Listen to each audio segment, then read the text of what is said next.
the circle of death, the lagging circle of death. Can they hear me right now? Okay, so I would like to thank Card Hoarder, Living Cards, and Matt Pavlik for sponsoring us. Without their generous support, I don't think this would be possible at all. And it's really just fantastic to have every Thursday night for like 7 to 8 weeks in a row being able to run this event. I think getting Legacy out there, showing support for the format is the best way to get Wizards to take notice of the format, maybe run another event or two.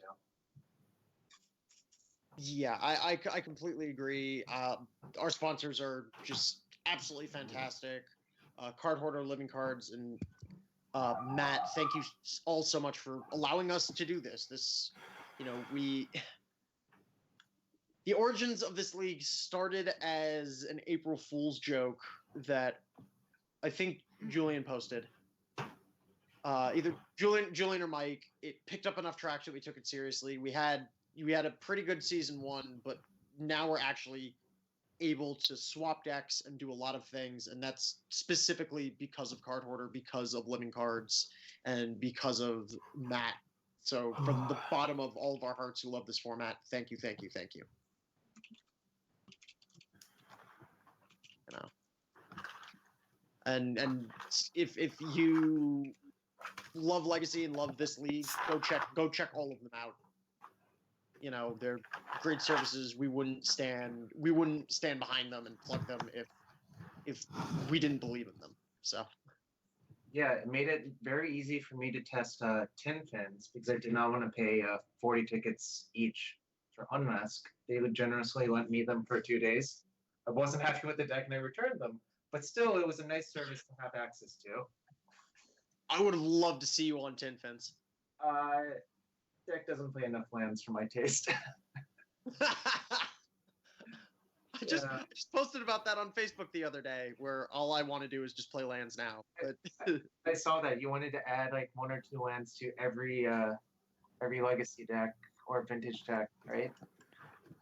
Yeah, I don't like losing to Mana Screw. I don't. You know, I like 22 lands in my Miracles deck, unless you are doing what Brian's done with his very, interesting blue-white-red mentor experiment, which hasn't worked out for him, but I like the direction it's going. Yeah, actually, interestingly, I think that deck more resembles a Vintage deck than anything else. Just because it's playing a lot more cantrips and trying to sort of cheat on its land count that way. Absolutely agree. And for those of you who are just now tuning in, 1, what took you so long to get here? Today's been awesome. But 2, you get to see it in action against Nick Feola's Bug 3-drops. All right, so what do you think of Nick's deck? That's also something we haven't seen a lot of. Nick's deck is kind of a riff on Reed's deck from Grand Prix Louisville. I actually really like the general shelf of the deck because the cards are just really powerful. I mean, but by definition, they're more powerful because he's trying to go up higher on the mana curve than most bug. Like a Bug Delver deck is much lower to the ground in general. So I prefer that style of bug to Bug Delver most of the time. They each have their own strengths and weaknesses, but generally I'm in the Reed school of play more powerful cards and have more resilient top decks in the late game. But here, Brian kept a 1-lander with 2 tops and a cantrip, which is a perfectly fine keep. And he fetched a basic island to put on Wasteland. Now he's figuring out what to put back on top. Yeah, Nick also kept a 1-lander with Deathrite Shaman, which is still a reasonable keep. Yep. Kind of the optimal 1-drops, I'd say, for both decks. Yep. Nick is going to be a little pinched on mana due to only 1 fetch land being in Brian's yard. And also, the explosives is probably going to take out the Deathrite. Oh, no. That makes a lot of sense. Decaying Explosive protects his death rate, although there's not another fetch. Yes, heads up play by Nick. Yeah. Actually, not the first time BBD has had his Engineer Explosive decayed I this day. saw that earlier in the night. BBD also was pinched on mana and got his explosives that was going to stabilize him blown up by Abrupt Decay. Yeah, I before today, I actually think I could count the number of times I've seen that play on one hand. I think it's like might have matched that. So I don't know what that means, but Right. Yeah. So we're now pondering from Brian, looking at Tundra, Force, and another top. So the Tundra's the same top that he put back. Because it's his second white source. Mm-hmm. And I think he can deduce that Nick doesn't have a wasteland because Nick would have just played it as his land. Yeah. So I'm inclined to keep here. The question is, actually, it's not much of a question. I actually don't know if he shuffled or not because Moto doesn't really tell you. Or we couldn't see if he clicked yes or no because Force was the top card. Yeah. But I'm inclined to believe that he kept. Yeah, I would agree. I think that being able to cast Council's Judgment on the Snapcaster, Council's Judgment on the death rate would free up the Snapcaster to allow a reshuffle, and also potentially mana screw Nick, considering it's even if he does have a wasteland, you're still up on mana. Like ultimately, if you're able to deal with the death rate, which he's got a top, he can find. So he could find help with that. Yeah, it looks like based on what's in the top three, he did keep. Or Moto really, really did not shuffle. But I'm inclined to believe he kept. Yeah, it's because we now see that he did because of spinning top and seeing there's Sensei's top Tundra, and now it looks like a Ponder. Yep. Would you let the Sylvan resolve? Oh, we have Council's Judgment in our hand.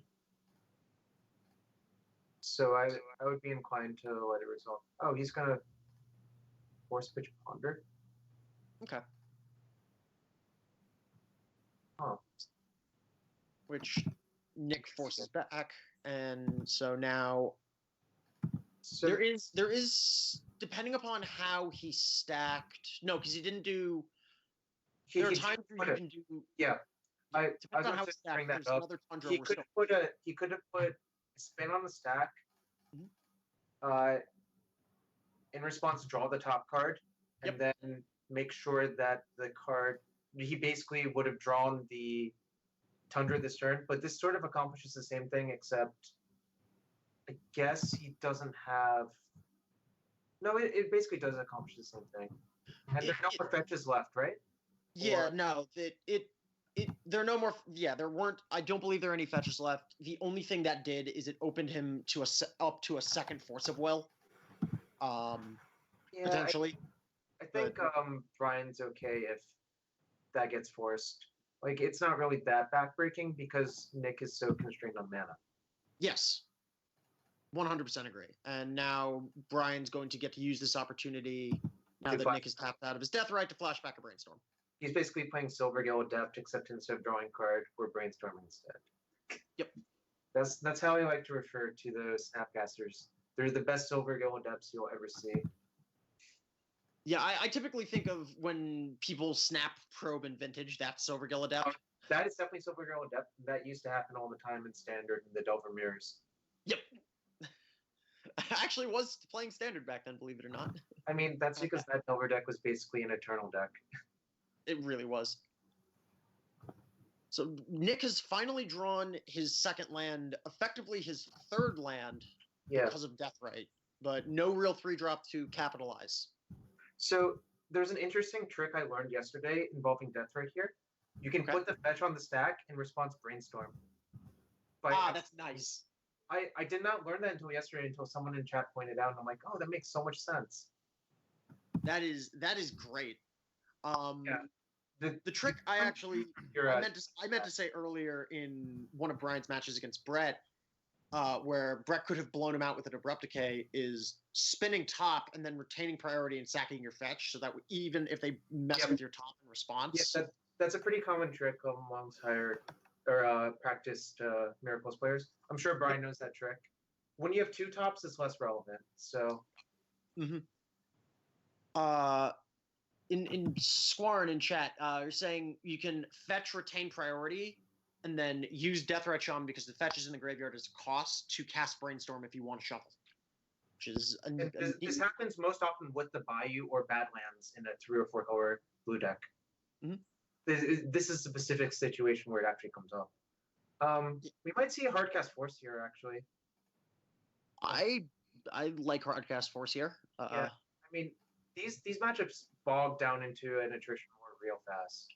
So you try to avoid alt casting Force whenever possible. Well, depends on how you want to look at it. I definitely would argue that paying 5 is how one alt casts Force, but. Okay, sure. But in these matchups, they're long enough that you can realistically get to the critical mana of casting Traumatic Visions every turn of the game. Yes, and I've definitely gone like Force, untap, play a land, Force, play my 7th land, snap, Force. My opponent's like, wow, you have a lot of counter spells. I'm like, yep. Yeah, I've snapped back and entreat for 2 once in these kind of matchups. Oh yeah, that does happen, except Brian does not have Entreat in his deck, which would make Jace is huge here. I think he knows that Nick doesn't play Daze in his deck, so yes, he's just free to jam. Yeah, deck lists are available, and Nick does not play Daze, so he is 100% free to jam. And I love this play of bouncing Death Right. Yep, I agree with this play 100%. Yeah, Brian knows Nick is constrained on mana. He knows that. So he either has to cast a 3-drop or time walk himself and spend another turn recasting Death Right to try to get up on his mana. Nick can actually recover well-ish because he's got 2 1-drop mana dorks. Yeah, it's not really the best, but it is probably the best play versus an active Jace. Yes. But here, so I predict we're going to see swords, snap swords, and then just brainstorm with Jace. Yes. Brian attacks first because if his opponent wants to trade Death Right for a snap, he's really happy with that exchange. Just I was literally about to say, what do you think about Fate Sealing to keep Nick off a 3rd land after Sword Snap Swords? I kind of think I understand why he's doing it, and if you think more than half of his deck is non-lands by this point, I think that play makes a lot of sense. It's more or less a different call for Brian. Both brainstorming are obviously great. Yeah, we're working with perfect information, and we see that play might not be as nice because of the Tarmogoyf sitting there.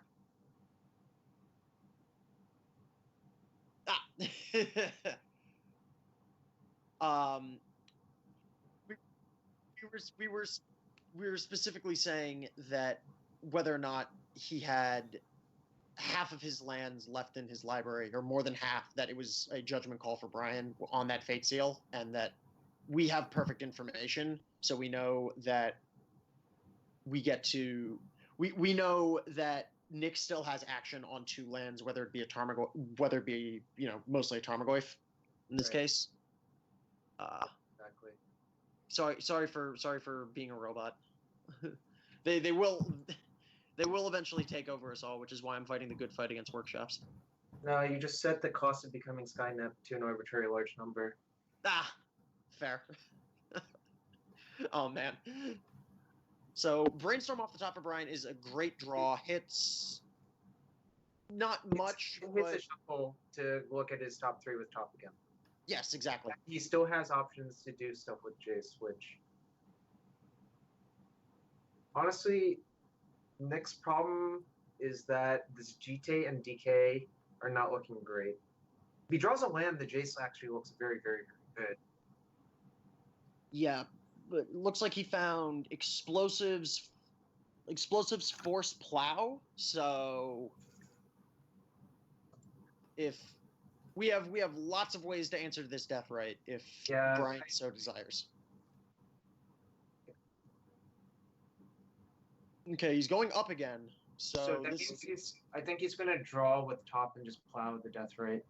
Mm-hmm. Yeah. Yeah, and then next turn he can do the same thing, but with engineered explosives, taking out whatever 2-drop that Nick may draw. Or another cool play is that he can just bounce the Snapcaster with Jace if Nick taps out. Yes. Yeah, I actually an underrated play, I think. All right, Leovold off the top for Nick, which normally would be one. I don't know if it's the best answer to Jace possible, but it's certainly up there. His mana situation. It means all of the Jace minuses draw Nick a card, which is not really where you want to be. Yeah. All right, so Brian finally brainstorms, and this is kind of interesting. I'm inclined to say you put. Actually, it is extremely interesting. So the options are play explosives for 2, pop explosives, which kills your Snapcaster as well. Yep. Or just play top and leave up force. I think I'm inclined. If I were in Brian's spot, it looks like that's what he's going with, of playing top and leaving up force. 12 plus a Snapcaster Mage to block is a fine life total, and Brian knows about the Leovold. Because I'm assuming he left it on top. It's a little hard for us to see, but if I was in Brian's spot, I would, and was fate sealing off lands, I'd try to leave that on top. And that Leovold is as close to a must counter as there can be in the. Yeah, Nick playing his land immediately tells Brian that he could potentially have to deal with Leovold this turn, except our thing got decayed. So. Yeah. So Jace gets knocked down to 2. Ooh, there's another plow though. That's actually that is perfect. So now Brian can draw the plow. Fate Sealing is likely less attractive now that. Mentor might just end the game on the spot. Actually. Mentor top with plow backup. I think Brian puts back explosives and force.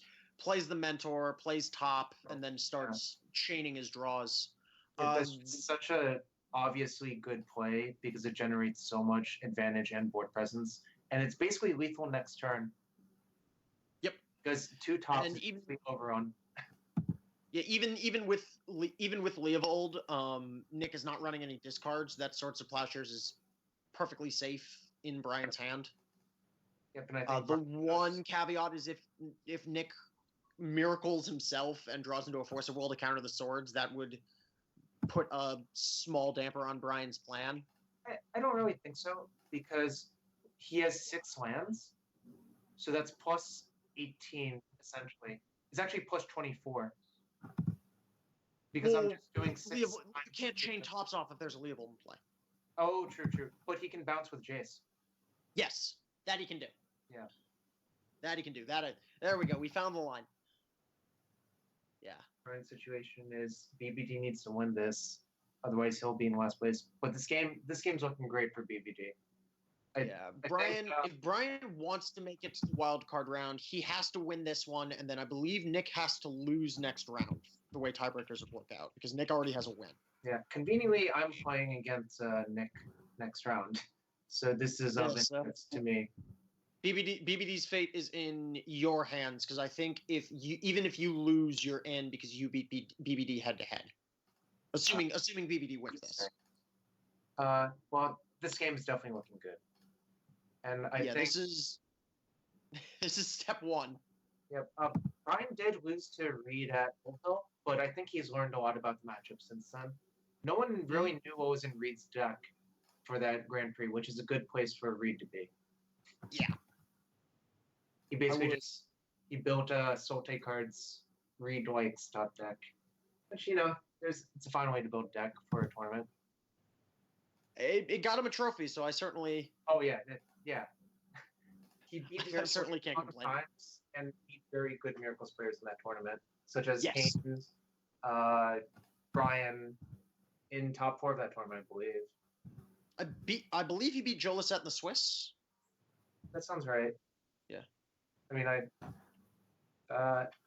Brian also beat me in that tournament, so this was sort of a grudge match last time. Although I was playing lands in the tournament, and BBD had very good draws, except for the game where I went tracker, sphere, sphere, and he died.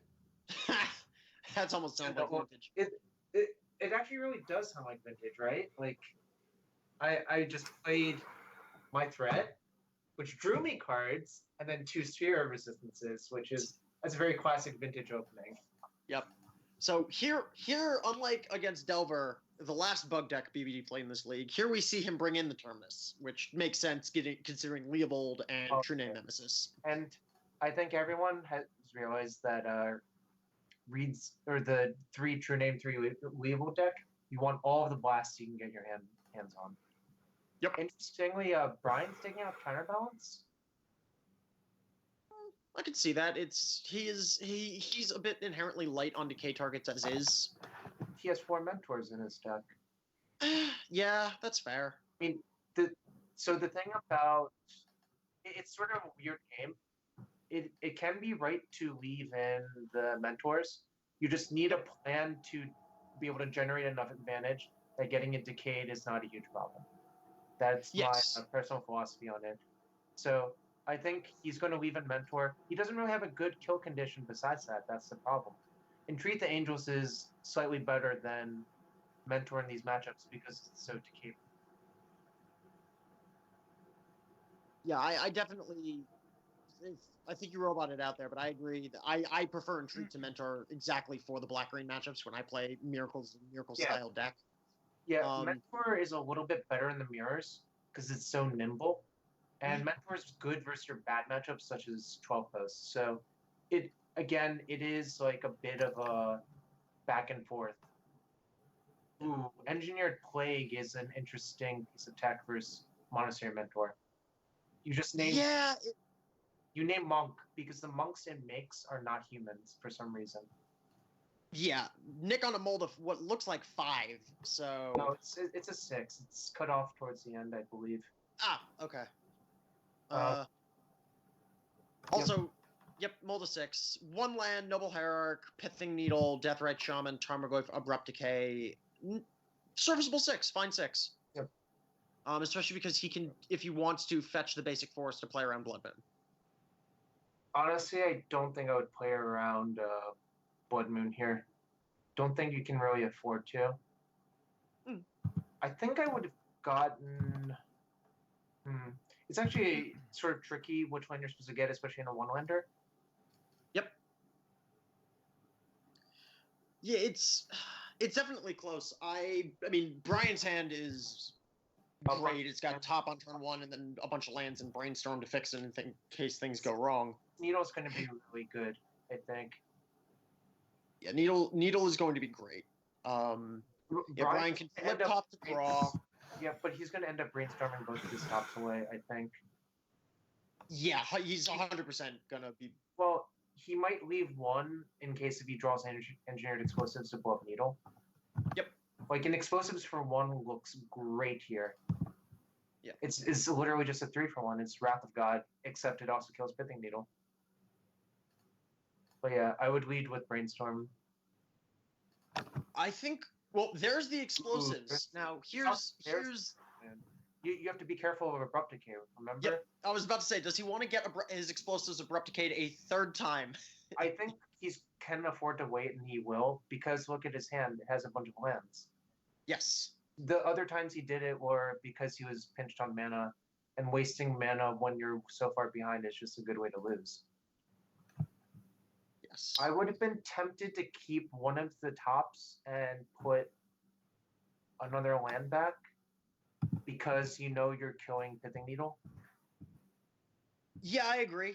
Blood Moon is certainly a reason not to. This is fine for Brian as well. I was just saying that's an interesting option. I don't think there's one way that's more correct than the other. I think we're going to see a jam of True Name here. Yep. Nick is going to jam True Name. BBD is going to Pyroblast it, and then my guess is he's going to untap and Play do you explosives. EE or Blood Moon here if you're I'm- BBD? If I'm BBD, I explosives. The reason is look at how many lands Nick has in play. Yep. Explosives is actually more debilitating than Blood Moon because Blood Moon. The problem with Blood Moon is he has Death Radiant Hierarch, can basically cast most of the spells on his deck. Yeah, very true. So he goes for a Tundra in his hand, saving the fetch for potential Brainstorm. Oh wow, yeah. Next turn. Nick cannot be feeling good about this. Now this Nick needs to draw. Needs to draw land. Yeah, that was a good draw. Yeah. If I were, I would lean towards playing Tarmogoyf. Now the Blood Moon looks less appealing, actually. Ooh, a top off the top is great for Brian. Top off the top is unreal for Brian. Brian doesn't have to be topless. Well done. Well done. That's my favorite top-related pun. I thought this was a PG stream. Oh, that is PG. I didn't say anything. Right.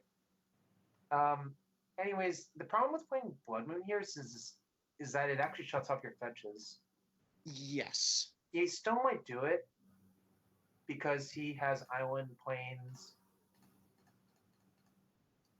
But what this implies is that we're going to have to find a removal spell that's not Council Judgment. We basically have to find Plow. Plow or a second EE. Calcano, Jarvis Pick is Seattle, and TT. I'm sorry, Calc. That was not my choice. The Skype was lagging. I mean, bonus daggers are always great. Yeah, we might. So what do we see off the top? We see it looks like another basic plains, very large basic plains. Ooh, there's the explosives. There is the explosives. So, I think in a turn, Brian is going to have done all he can to ensure himself in a slot in. But it is technically not over. Nick does play basics, and Brian at the moment has no clock on board. So it is possible. He has one basic forest and he has one of each basic, actually. He has a forest, an island, and a swamp. So I don't think this is quite like the earlier match against Brett, where he literally couldn't cast a spell. Nick eventually can cast things. Yeah, the Buck Delver deck, once Blood Moon's in play, you don't get to cast anything, period. Yep. It's basically Armageddon. Yeah. Yeah, so, you might also see the Silvergill Adept this turn, actually. Just to maybe. I was wondering if you were just going to pure... Oh, yeah, with actual Gitaxian Probe, yes, there's a very real chance that there might be literal Silvergill happening. I think you're... I don't know. Actually, it's close. It definitely is. I think... Well, Painful Juice is a good magic card, but not good when you can't cast it. No, it's not really ideal here. Ponder's not a bad pickup. It allows Brian to find Mentor more quickly. Yeah, I don't think you want any of these cards. They don't really do anything anymore. You really just want to shut the game down before your opponent draws a basic land here. Yes. Brian is certainly aware of that. That's why I would have considered Silvergill adapting the turn. You could have popped explosives and played Silvergill that turn, essentially. Yeah, I like your line just to put a clock on. I actually forgot about Gitaxian Probe. I literally would have run out Snapcaster as an Ambush Viper just to, 10 turns isn't much, but it's better than, it's the 2 or 3 extra turns that, would have been given at the moment. Part 1. Yeah, I'm trying to... There must be a reason that Brian's not casting them. Maybe holding up Pyroblast, potentially? But he has no basic island in play yet. Yeah, I don't... That's fair. Yeah, what's the new card from Amonkhet that It's the 3 mana, draw 2, lose 2. I know what you're talking about. It's worse than Read the Bones. Yeah, that's what Nick just cast here. Yeah. Yeah. It's like live fast, but you don't get any energy. Yeah, but I think it's like it can target a player, so like you can nug him for. I don't know. All right. I think now we're gonna see Ambush Viper Yes. or Silver Go Adept rather. Yep. Falling down to 6 to do so, but at the moment, BBD's life total is not under any sort of duress because Nick can technically cast 2 spells in his hand. He could Thoughtseize to snipe any potential Snapcaster Mage. Yep. Since BBD only has his 1 blue source still. I wonder if you cast it here. I think you do, just because like the clock is so glacial on you. I mean, it does suck that it shaves the turn off the clock though, which is not. It does. But long term, it saves. Long term taking the Snapcaster allows him to save like 6 damage at least. Yeah, something like that.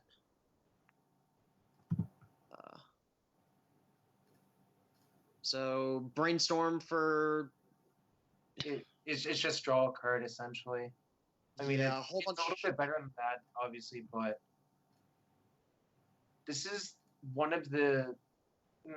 I'm not the biggest Blood Moon fan for a bunch of these scenarios, but it has put quite the hurt on Nasty Nick. But there is a downside associated with it for miracles.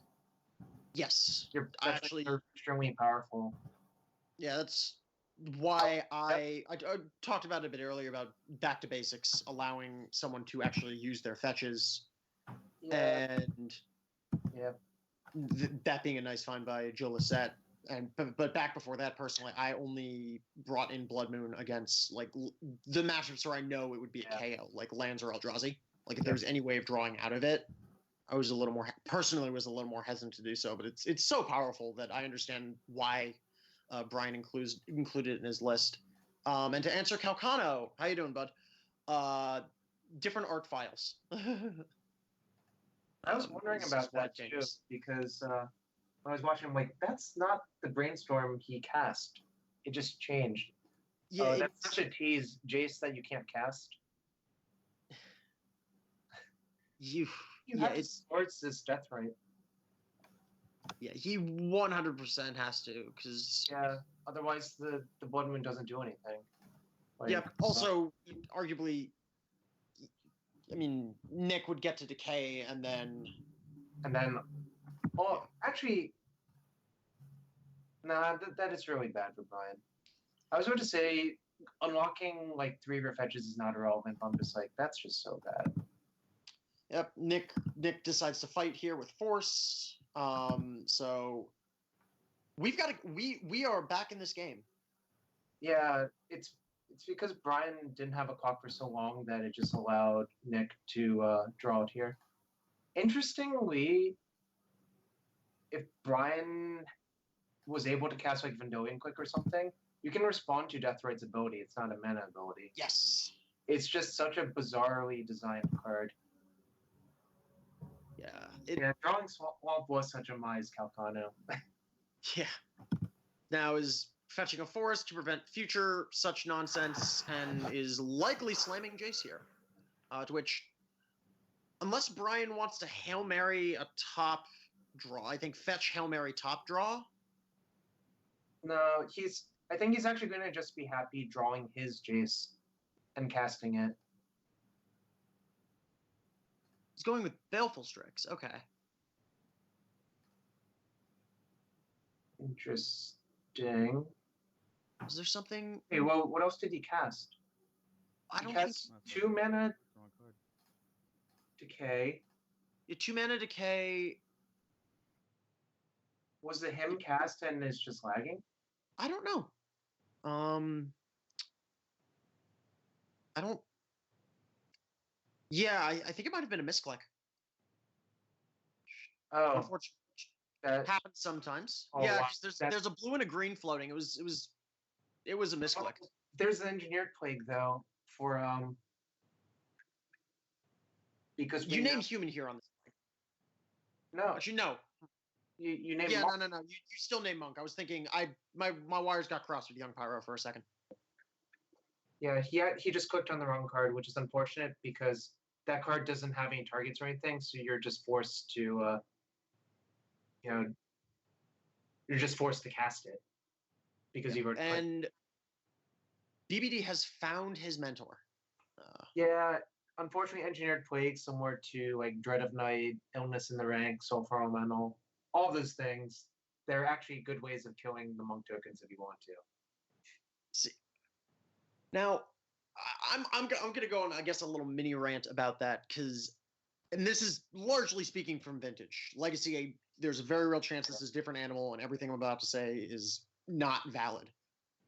I don't like half answers to Mentor because they still just cast a bunch of spells and beat you down with a 6/6, and they're still just a better control deck than you. That is my experience too playing Vintage. The problem is the blue card's not the white card. Yep. It's just so easy to cascade gush into, oh, look, I have 7 cards, and you're not going to resolve like your next 3 spells. Yes. That's my experience playing Jeskai Mentor, specifically Rich's deck at E6. Just so easy to bombard your opponents out of nowhere. That like Mentors sort of just felt like an afterthought. It's just the best way to kill your opponent. But here it's much more effective. Okay. Mainly because we do have a Jace of our own and a Deathrite. And if he doesn't do this, he just dies, I think. Oh yeah, he's absolutely priced into running that card out. I was just on a general like, this is how I'm choosing to attack Mentor's strategy. I don't like. I'd much prefer Toxic Deluge and overpaying by a couple of life than Engineered Plague because it answers everything. Yeah. Log T1.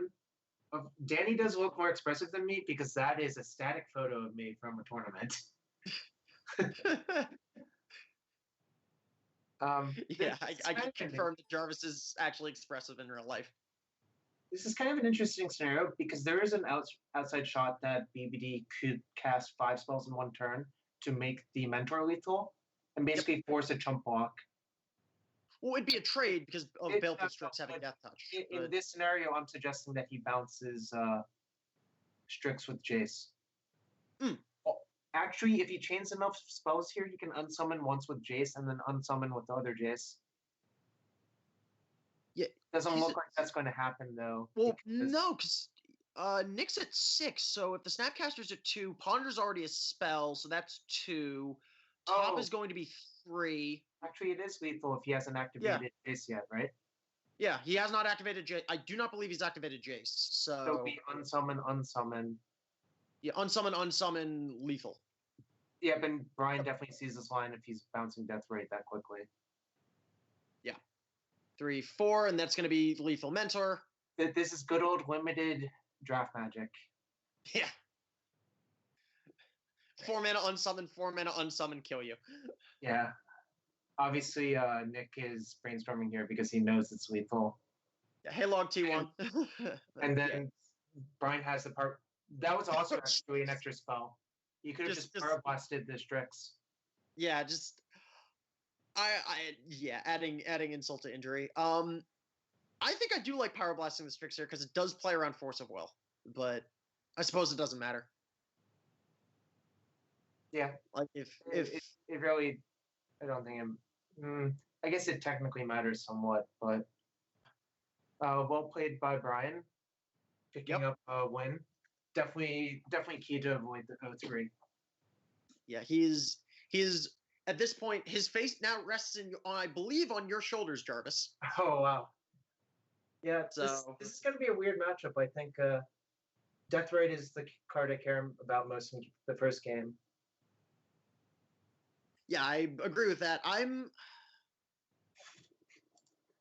It's interesting too because he's able to power out Liliana a lot quicker, and I think he runs 3. Yeah, Daze is really good versus that card though. Like extremely. Daze is really good versus that card. It's definitely going to come down to his Deathrites and then post board his Surgicals and his Scavenging Ooze. Yeah, I was actually lamenting the fact that I didn't have more Show and Tells in my sideboard for that reason. Because that's like the traditional best way to get around it. But what made you pick blue or black? In my experience, basically, I think it's a much more resilient deck. I'll bet a lot slower, and I prefer the resiliency. Mhm. Basically, Careful Study is about as good as Faithless Looting, and you're basically giving up Dark Ritual for Ponder, and Force of Will and Daze, instead of like Thoughtseize and Unmask. They're sort of interesting. Like they're sort of similar decks, but I think Black Blue is slightly more resilient and slightly better. All right. That sound logic. One last thing before we get out of here. We've got another raffle. If you guys are interested in winning some free stuff, thanks to our amazing sponsor, Card Hoarder, type in $card hoarder, all one word, into chat.